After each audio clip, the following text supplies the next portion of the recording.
When Louis departed Versailles in October of 1789, he took the National Assembly with him. Or perhaps more accurately, it was the other way round. The National Assembly took the king with them. Well, to keep up appearances at least, the Assembly went to great lengths to portray the move as uncoerced. A benevolent ruler returned to the capital to get stuck into the hard work of government. For as long as this arrangement was to last, Louis, his family, his advisors, and his courtiers would reside in the Tuileries, the royal family's Parisian residence. The vast complex of apartments, galleries, and courtyards lay in the heart of Paris, alongside the Seine. It even had its own garden, the Jardin du Roi, though that had been thrown open to the public by decree of the Commune. Still, all in all, not a bad place to wait out this whole revolution thing. While the royal family was getting settled in, the Assembly lingered in Versailles. Relocating their several hundred delegates was not the spur-of-the-moment decision the king's relocation had been. So their deliberations for October continued, for now at least, at the tennis court in Versailles. With the king gone, the power vacuum he left behind was rapidly filled by the National Assembly. Most of the king's official foreign duties were subsumed. The royal ministry was officially demoted and seconded to the Assembly. They had assumed full control of affairs of state, both foreign and domestic. In one fell swoop, they were the sole executive and legislative authority in the kingdom. And it's a good thing too, because they were going to need all the help they could get. That's because our old friend, Jean-Jacques Necker, had resurfaced with another one of his sermons on the deplorable state of French finances. For all of the political victories and concessions scored by the Assembly, collectively they had allowed the economic situation to spiral out of control, largely unresolved and unabated. But Necker had not come empty-handed. As a chaser to his chastisement came a proposal for a so-called patriotic contribution, a one-time deduction of around a quarter of the annual income from French citizens. The idea was to nab a huge amount of money very quickly to stabilise French credit, giving Necker space to work his fiscal magic. As this was about to leave the Assembly members strapped for cash, the patriotic contribution was met with a predictable bout of consternation. But what alternative was there? Now in charge of all state finances, the Assembly really did have no recourse but to resort to drastic measures, up to and including Necker's patriotic contribution. So on October 6th, the day Louis was forced to leave for Paris, the Assembly officially adopted the patriotic contribution. However, it went no further than that, because the Assembly never put it into action. No one in the Assembly had any desire to cut into their own wallets. But Liberal delegates, knowing that the kingdom would be critically short of funds going into the new year, were inspired by the patriotic contribution. Now, God forbid they themselves would have to fork over money for such a contribution, at least not while there were others who could be made to bear the burden. So they devised a similar scheme to confiscate church property, not only alleviating the debt, but taking the legs out from under their clerical rivals. 2 birds, 1 stone.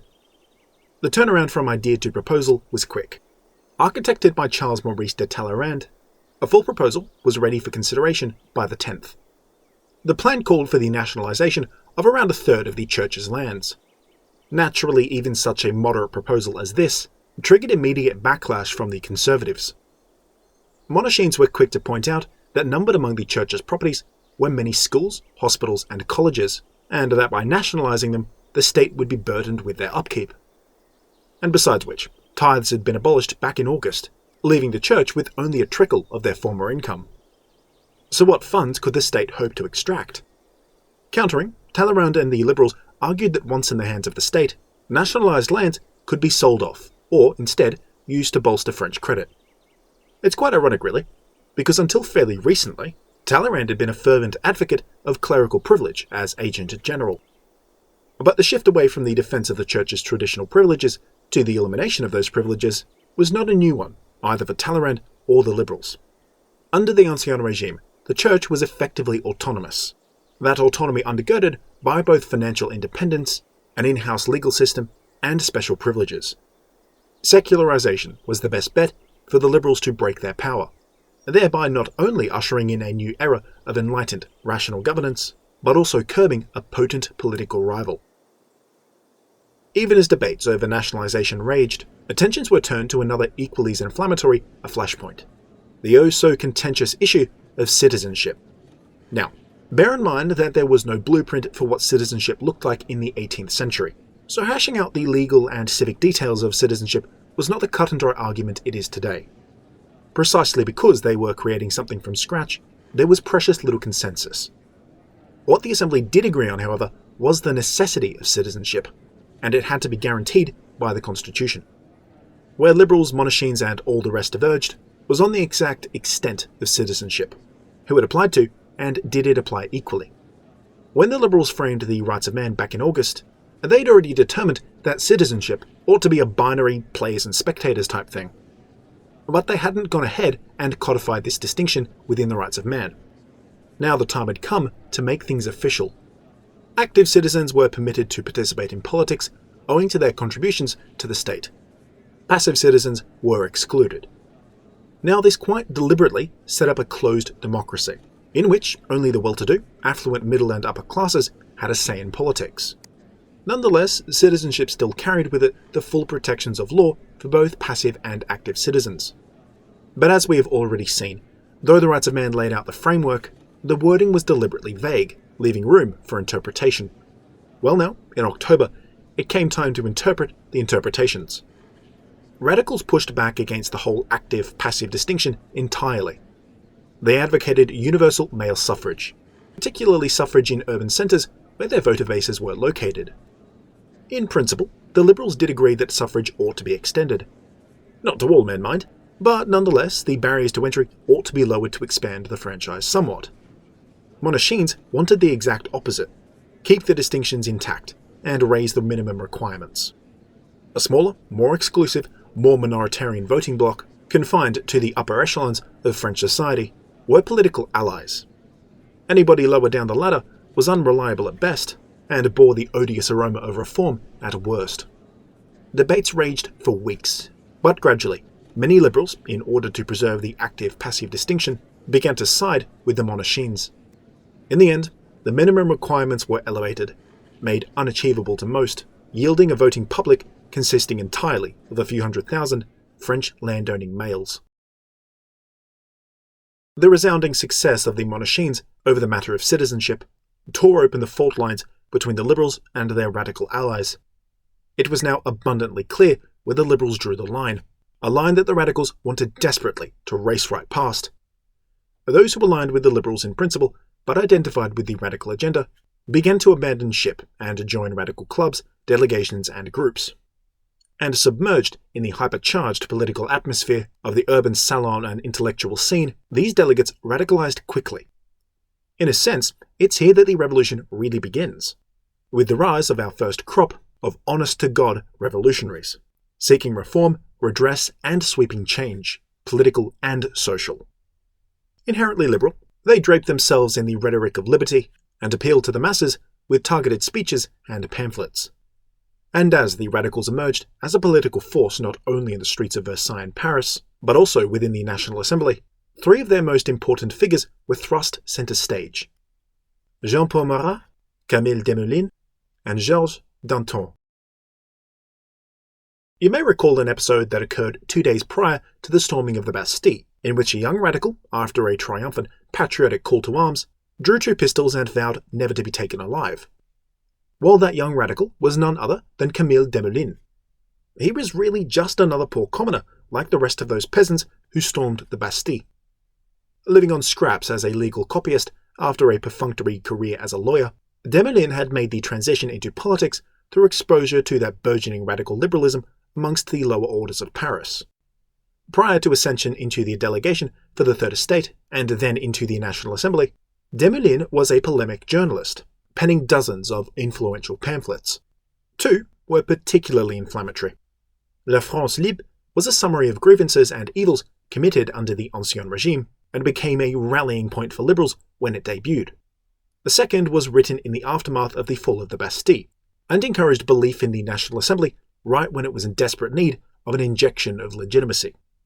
Desmoulins was beloved, popular, brash, and above all, effective. We turn now to Jean-Paul Marat. Originally a French-Swiss doctor who established himself first in Great Britain, Marat turned his hand to essay writing and book writing when not treating patients.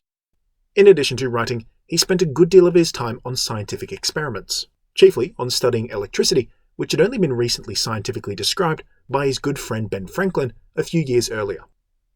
On his return to France, Marat continued to practice medicine, and when he had the chance, continued to write on political and social issues, demonstrating a deep internalization of Enlightenment-era philosophy and theory. Though a much better doctor than he was a scientist, Marat, for a time, decided to focus on his scientific career. It didn't work out terribly well, and before long he returned to writing to make ends meet. So, glossing over some of his activities, he was elected a delegate for the Third Estate, and then transitioned into a delegate position within the Assembly. Marat became rightly known as one of the Assembly's few radical delegates, pushing the political left, further left, from within. Acting as editor-in-chief of the extremely popular radical newspaper, L'Ami du Peuple, famed for his colloquialisms and crude language, Marat's diatribes attacked spineless liberals and reactionary conservatives alike. Living like a hermit, sealed in the bowels of his printing presses, Marat tirelessly ran the radicals' propaganda operation. For his acerbic attacks, and his position as a leading light anti-aristocratic radical, Marat owned no shortage of enemies, but no shortage of admirers either. And of course, there was Georges Danton. Born in Champagne into a bourgeois family, the young Georges was educated in the finest liberal and enlightened tradition, and then followed his father into the legal profession, becoming a clerk in 1780 and then a fully accredited lawyer in 1784. Suffering from dyslexia, the pockmarked Danton avoided writing by finding a niche as an observer, working by day at the Palais Royal. A few years later, and he bought himself a position in the Royal Council, and was thus in a perfect position to observe and then participate in the outbreak of the Revolution. Long had he been a keen participant in Paris's intellectual scene, deploying his exceptional public speaking and debating skills in defense of his deep belief in classical Greek and Roman notions of civic duty and democracy. Around this time, he also struck up a friendship with soon-to-be revolutionary accomplice Camille Desmoulins. The towering Danton established himself in Paris's Cordailles district, becoming the captain of the district's militia and getting up to some mischief that earned him the enmity of city officials. The Cordailles was a hotbed of revolutionary and radical thought, which Danton was sure to cultivate, making public orations, organizing demonstrations, and staging some revolutionary theatrics. To be sure, he was an opportunist, keen to spot any avenue for advancement or enrichment. But nonetheless, he was a fiery, bold revolutionaire who hungered for change. As soon as deliberations resumed in the Salle de Manège on November 6th, it became painfully clear just how far the Monarchines had plummeted. But they were down, not out. With the issue of citizenship decided to the Monarchines' favour, the Liberals were determined not to let their proposals for the nationalisation of church land to fall through, and they expected a political knife fight. Now the Monarchines offered myriad objections to nationalisation, but the main point boiled down to two things: how it would leave the clergy inadequately financed, and how the claimed land would be too expensive to administrate and maintain. As a response, the Liberals followed urgings from the Abbé Grégoire and the Comte de Mirabeau to temper Talleyrand's proposal.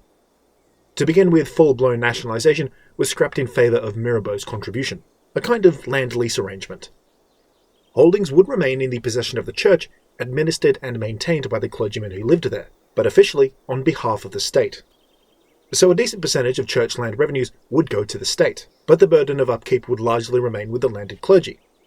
Now this would leave the clergy without a significant portion of their income, so individual clergymen would be compensated equitably with a state salary, a salary to be paid with a new currency, backed by the land value of the church's state holdings.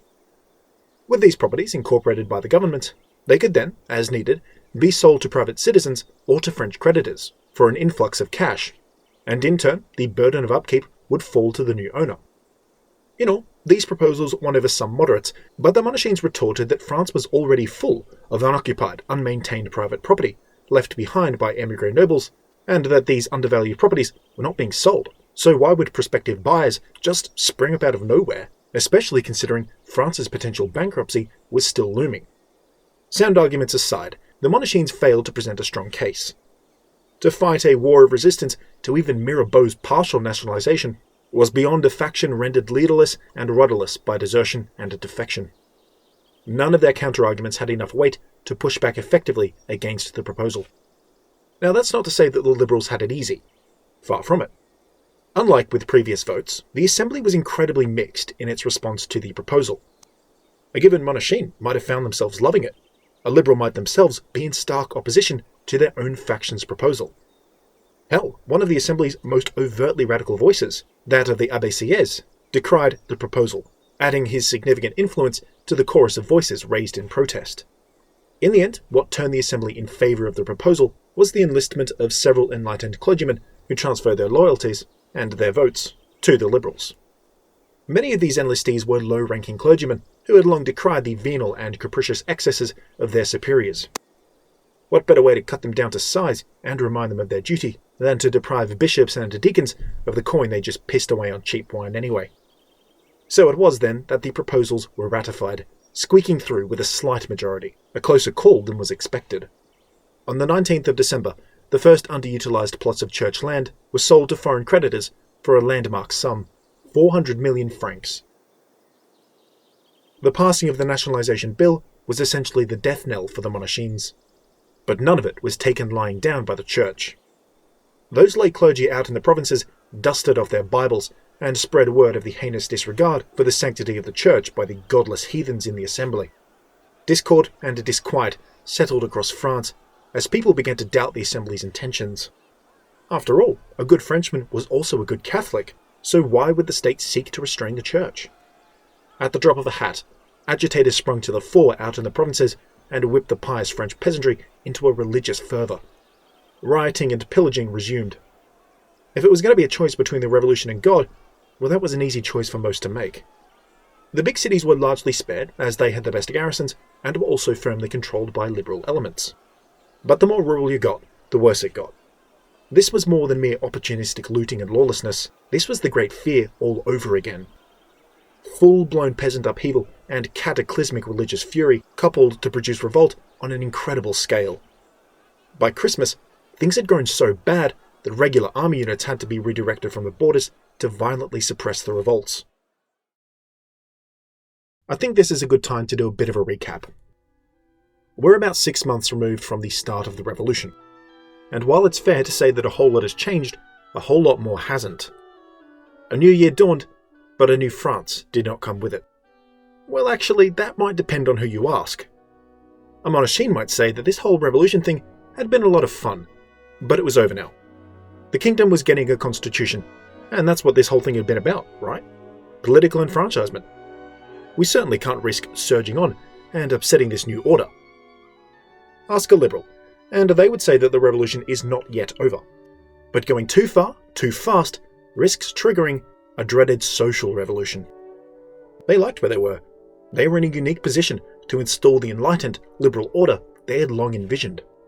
Sure, Monarchines threatened this vision with their reactionary conservatism, but so too did the people, the rabble-rousers, the mob, the passive citizens.